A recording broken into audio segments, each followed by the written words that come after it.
యవనస్తులు దేని చేత తమ నడతను శుద్ధి చేసుకుందురు? నీ నామమును బట్టియే కదా, జాగ్రత్తగా చూసుకుంటే చేతనే కదా.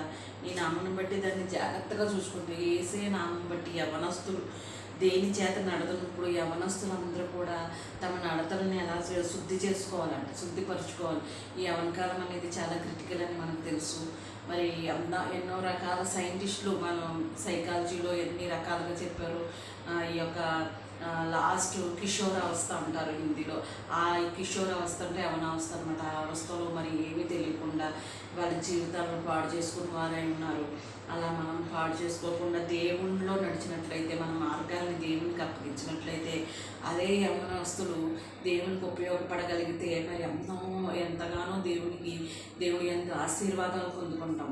నువ్వు ఆశీర్వదించబడతావు, అలాగే ఎంతోమందికి నీ వెనకాల ఎంతోమందికి ఆశీర్వాదంలోనికి తీసుకెళ్తావు.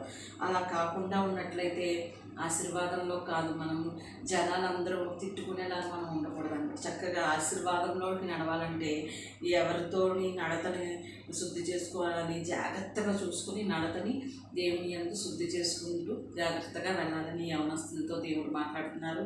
కీర్తన 119:9 ఉంది మాట. మరి పాటిద్దామా యవనస్తులందరూ? ఆమెన్. Praise Lord. హల్లెలూయా.